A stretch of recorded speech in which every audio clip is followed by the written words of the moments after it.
Okay na, Koy. Good morning, class. Good morning, sir. So, I'm Arjun Sigaret and I will be your teacher in detail 1 this lesson. So, what is our lesson last time? Last time? So, if I can remember, we have discussed about the SAMR model or the substitution, augmentation, modification, and manipulation. So, now we are going to tackle a new lesson, which is technology enhanced lesson using the Assure as technology integration model.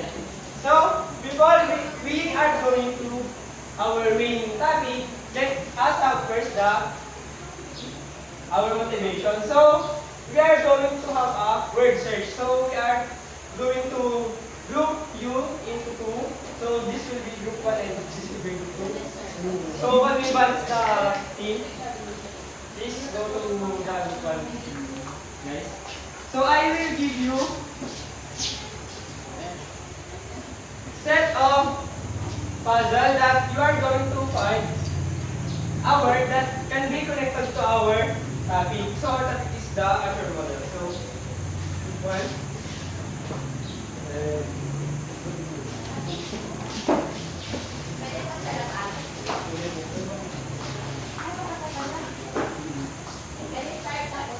Yes, I will give you 5 minutes for the activity.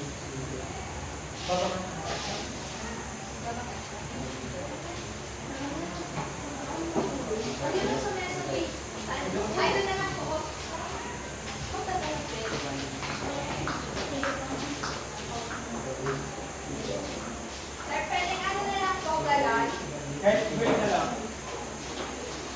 So I will give you 5 minutes for that.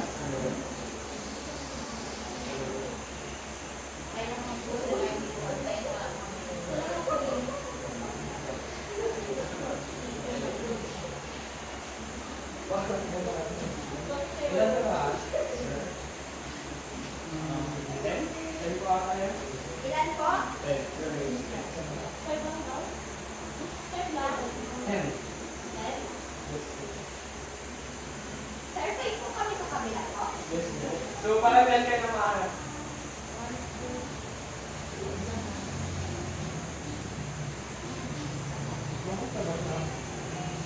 Hindi naman kasi kami.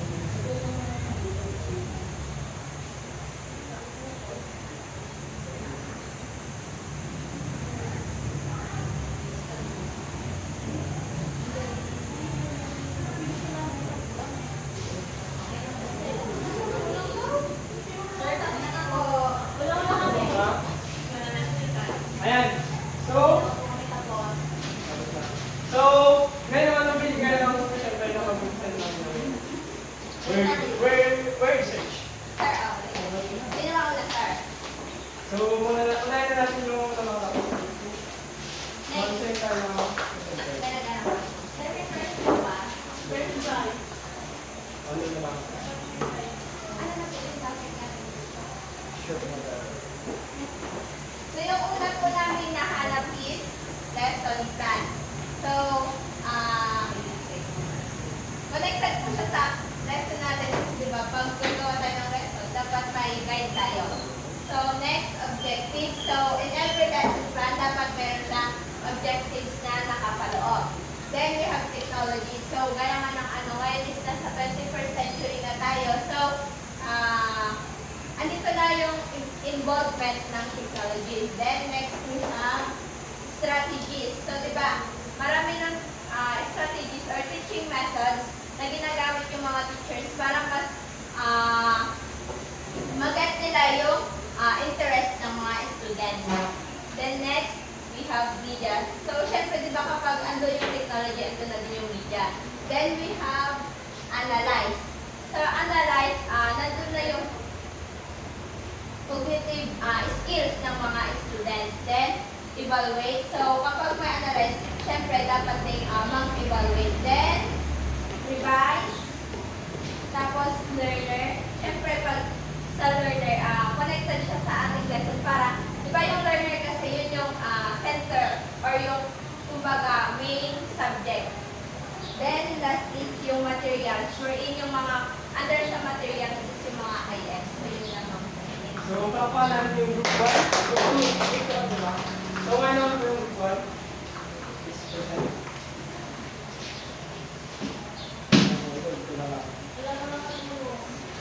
So, yung una po is lesson plan. So, bago magturo yung isang teacher is, gagawa muna siya ng lesson plan para mayroon siyang guide sa pagtuturo. Then, hindi makakapagturo ang isang teacher kung walang learner.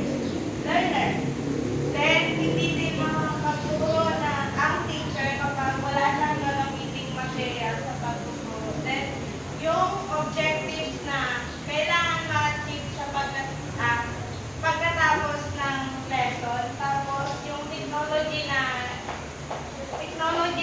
gagamitin ng teacher sa pagtuturo, and then nandun na din yung media. Tapos, i-analyze niya at saka i-evaluate niya yung matututunan at ituturo ng teacher. Then, yung strategies na strategies na gagamitin ng teacher sa pagtuturo. So, yun lang po.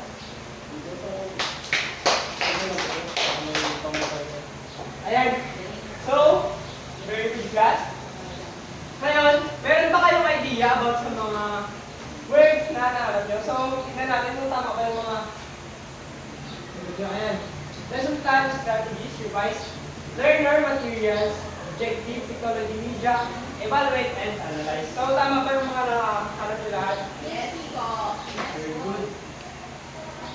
Familiar ba tayo sa mga word na ginamit natin? I know na familiar tayo since present naman natin siya at nabigyan naman natin siya ng mga ideas about dun sa word na search natin. So, ngayon alam na natin yung topic natin. At ito ay Assure model. So, good job class. So, let us first read the learning outcome. So, what will be the first learning outcome, Mr. Flores? I can define what a sure model is. Next learning outcome is Kapunya. I can understand its purpose and goal. And last is Silino. I can tell how it affects the teaching and learning in a class. Very good. So now that we know our class objectives, I hope that we are going to do our best to achieve our objectives. So, Assure model.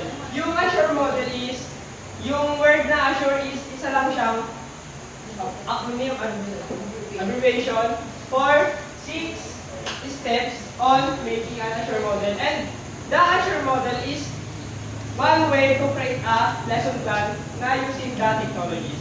So, the number one is the analyze learner. Who wants to read this very well? With the learner at the center of the instructional process, the initial consideration is to get a clear picture of the learner's learning style, reach level, interests or preferences, background, special needs, and functional diversity.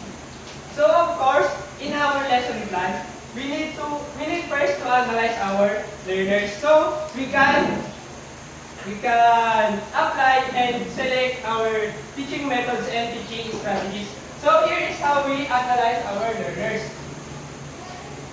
The analysis of your learners should have the general attributes of your learners, such as age, academic abilities, gender, and interest, and etc. Their prior competences and their learning style, such as auditory, visual, and tactile. So, di ba, kapag gagawa tayo ng lesson plan is we need first to analyze our learners.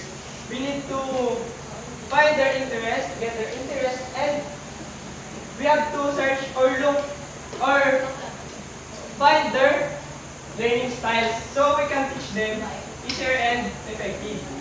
Next is the state, standard, and objectives. Who wants to read? Ms. Kaabay? This is the main instruction guide that will direct the flow to reach the target, known as the learning outcome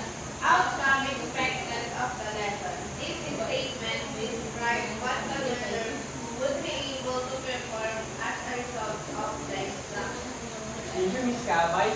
So next, after we have analyzed our students, we need to state our standard objectives. We need to create an effective objective so we can teach and we will have our guide on teaching our students. The mark of a good set of learners' objective is conformity to the ABCD of well-stated learning objectives. They are as follows. Number 1 is audience. For whom is the objective intended? So, sa audience sa ABCD is parang nandun na rin lang siya sa analyze our learners. Kung kanino ba natin ibibigay or para kanino ba yung learning outcomes or objectives na gagawin natin. And next is the behavior. What is the behavior or performance to be demonstrated? Ito naman sa behavior naman is it's a part sa students, behavior din ng teachers na kailangan gamitin or magamit habang nagdi-discuss na or habang ongoing na yung lesson. Next is the conditions. What are the conditions under which the behavior or performance will be observed? So, sa conditions naman, dito na papasok yung pwedeng assessment or yung pwedeng gagawin nating assessment at the end of the lesson. And the degree, to what degree with the knowledge or skill will be mastered. Ngayon, di ba, alam naman natin na kapag magsiset tayo ng learning outcomes or learning objectives is dapat yun yung kaya-kaya kapitin ng mga students natin. Yun yung degree of difficult learning or knowledge na kailangan ma-master ng estudyante natin. So, di ba kapag gumagawa tayo ng ating learning objectives, nandito yung cognitive, affective, and psychomotor domain na ginagawa natin sila ng objectives. Next is the select methods, media, and materials. Who wants to read? Miss Raos? Select methods, media, and materials. Selecting the appropriate way of delivering the lesson and using the applicable media or technology can effectively make learners onward understanding of the lesson or gain the competencies. So, sa third step on your model is the selecting methods, media, and materials. Dito na papasok yung pag-select natin ng strategies and methods na gagamitin natin sa pagtuturo. So, dito na rin papasok yung ginamit natin sa analyze ng learning style ng mga estudyante natin. Dito na is yung sa discussion or mangyayari na ito sa under the discussion. And next is utilize technology, media, and materials. Who wants to read? Miss Francisco. Utilize technology, media, and materials. Having selected the strategy, media, and materials, this is halfway of the task done. Planning how to implement it and entails a plan of control. And so in this part, utilize technology, media, and materials. After creating the strategies or determining strategies or learning style of the students, we are now going to utilize our technology. I know naman na bilang isang teacher is we are supposed to be resourceful on the technologies and materials na inside the classroom. So we have to utilize the technologies like the TV, the monitor, and the laptop for our teaching materials. It is important to follow process to achieve this. Number 1 is prepare the technology, media, and materials. So, i-prepare na natin, firstly, bago pa tayo magsimula, yung ating mga materials na kailangan sa ating pagtuturo or na kailangan gamitin under the discussion. Next is the prepare the environment, prepare learning, and provide the learning experience. After na natin may prepare lahat ng gagamitin natin, is make sure na natin na maayos na yung classroom natin na andito na lahat ng estudyante at ready na sila mag-aral. And last is the provide the learning experience is ito na yung way ng pagtuturo mo. Ito na yung sa nagtuturo na tayo or nagbibigay na tayo ng lesson proper. Next is the required learner participation. So, who wants to read po lang? Slide. Please verify. Student engagement is an important element. The learners have to be made to understand their role in taking accountability of their own learning. Therefore, the teacher has to decide sections of the lesson where the learners are guided to participate in and perform tasks with minimal or no supervision at all. Yan. In this part is the required learner participation. Dito na is yung kung paano natin gagawin na active and participate. Paano natin mag-participate ng ating mga estudyante. So, dito is mag-base na or magdidepende na sa ating teaching style kung paano natin sila mag-motivate na mag-participate all throughout the lesson. And kung paano rin natin sila may guide to do a task na kahit sila na lang yung gumawa ay hindi na nila kailangan ng katulong or hindi na kailangan tinuturan sila ng step by step na process. So, last is evaluate and revise. Who has put it the slide, Miss Silino? E stands for evaluate and revise. Assessing learners' performance can take place across phases of the lesson. However, it is emphasized that the basic rule is that the evaluation should be congruent to the learner's outcome provided in the lesson. Ayan. So, lastly, we have to evaluate and revise. Dito na mangyayari yung evaluation or assessment in learning. So, pwede natin siyang gawin sa simula, sa gitna, or sa dulo. Pero mostly, di ba, the assessment or the evaluation is after the discussion. Dito na is i-check na natin kung natuto ba talaga yung mga estudyante natin dun sa ating lesson proper. Nandito na rin makikita natin yung outcomes or yung learning objectives kung nakuha ba ito. At importante din na dapat yung ating evaluation method or the assessment method is aligned dun sa learning objectives na binigay natin. And after we have evaluate our students or after we have given assessment to the students, now we can check or evaluate their learning. So makikita natin ito sa mga scores or sa mga cognitive achievement ng mga estudyante natin. Dito na is makikita natin kung na-intindihan ba ng lahat, kung kailangan ba natin mag-revise ng lesson, or kung kailangan ba natin mag-reteach para sa mga estudyante na ating tinuruan. So, that is for the Asher method. Analyze and then state the standard or the objectives. Next is the strategies or the materials, and U is the utilize the technology. R is for the required participation, and E is for the evaluate and revise. So, yung Asher method na yun is pwede natin siya gamitin kapag nagtuturo na tayo and we are most likely to use the technologies in teaching.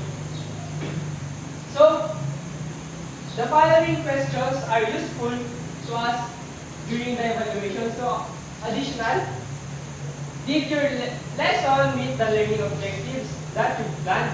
So, sa assessment method naman natin, dapat ma-check natin kung ma-reach ba natin yung sabi natin objectives ng isa. And how will you determine whether the student reached the objectives? So, paano natin ma-determine? Dapat nga yung assessment method natin is aligned dun sa ating learning outcomes or objectives. Is your way of assessing the student in line with your learning objectives? So, kapares na rin lang siya, no? Ating tips number 2. And then, the final step in your evaluation should focus on the feedback from your students. While na yung feedback from your student, makikita naman natin sa result ng evaluation nila or sa result ng assessment method nila. So, I have here an example of lesson plan using the Azure model and the Azure model lesson plan. The title is Part and Function of ATUD. The subject is Science and the class level is the standard grade 8 pupils. So, our first step is analyzing the learners' general characteristics. So, ito na kung paano natin sila i-analyze. Participants in the class are standard 8 pupils. The class is limited to 20 pupils to ensure personal attention and adequate understanding and the follow-up. So, nandito na nakapokus na dito yung i-analyze na natin yung teachers o yung students, rather. The entry characteristics, the pupil should have basic knowledge based on common understanding and observation, their own teeth, and the surrounding livestock. They should be in position to explain the structure of different teeth among the animals. Nandito na yung expertise the entry characteristic na alam naman nila. Standard 8 pupils is meron na silang knowledge about sa sarili nilang tooth and the tooth na sa sarili nila. Next is state standard and objectives.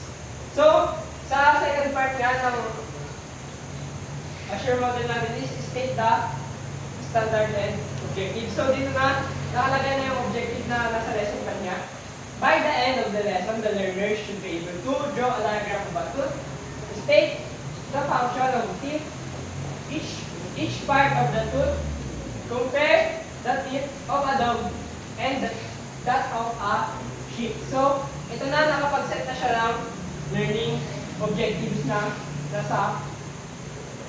connected siya sa topic niya. And select method, media, and materials. The teacher will begin the lesson with a brief introduction and overview explaining the parts and function of a tooth with the help of a diagram of a tooth. The pupils will then form the discussion group and sample of different animal skulls will be distributed. This will help them in comparing the teeth of a dog and a sheep. So ito na is the selecting methods in media and materials na. So after setting the objectives, ito na nakapag-set na siya ng method. So sabi niya dito is magsisimula yung discussion sa pag-introduce ng parts of tooth and meron siyang example. Maybe on the board, mag-dedicate na lang siya ng tooth at saka yung mga parts nito. Or pwede naman siya mag-set sa PowerPoint or sa monitor na nasa harapan. And magbibigay siya ng mga example ng skull ng animal. So, pwedeng ano lang siya, pwedeng model lang para meron siyang example na ibigay sa mga students. So, media and materials is pwede yung book and board. Kapag mayroon namang book yung mga estudyante, pwede natin siya gamitin as our media. Next is utilize technology, media and materials. Dito na yung ABCD. So dito na is yung how we utilize our technologies. Ito yung prepare the materials, tapos prepare the technology, the media, the learner, and the environment. So dito is review the materials. The teacher should have fully covered and research on the topic. So dapat firstly is alam na ng teacher yung ituturo niya. Huwag siya pupunta sa isang lesson na hindi siya prepared sa mga ituturo niya. Prepare the materials. Ito naman yung guide ng sinabi niya. The teacher should ensure that the charts and the models are ready before the beginning of the lesson. So dapat nakaset na and prepare the environment is yung room mo, pwede ba siyang pagturuan or maganda ba yung environment na pagtuturuan natin? Kung malinis ba, kailangan mo natin sila paglinisin kung madumi. And prepare the learners. So, yung prepare the learners, kasunod na rin lang siya ng required learner participation. So dito sabi niya, the lesson will begin with an introduction by familiar song related to the proper maintenance of teeth. So dito ano na ba yung brush, gano'n. Pwede siya gamitin dito sa as introduction or how to get the attention and interest of the students and require learner participation. So connected na rin lang siya doon sa prepare the learner. Dapat na-set natin yung mga estudyante natin na maging ready sila. So sabi niya dito, initial activities. After introduction, icebreaker, and the overview of the parts, function of a tool, teacher will take pupils through the systematic step of understanding. So after na nakapag-group activities na sila and na-discuss na ito naman na yung exchange ideas sa learner para meron siyang learner participation. Pwede dito pumasok yung mga collaborative or learning strategies na within groups. So lastly, evaluate and revise. The lesson will close with a brief summary from the teacher. Quiet question and answer method will be used for evaluation and revision. The question will include what differences a dog and sheep teeth. So dito na siya sa evaluate and revise na is nagbibigay na siya ngayon ng quiz or ng mga assessment method na gagamitin sa klase. So,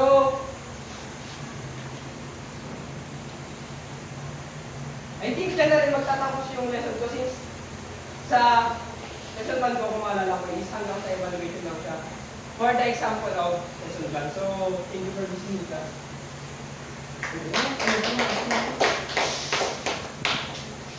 Na mo tayo mag-isa.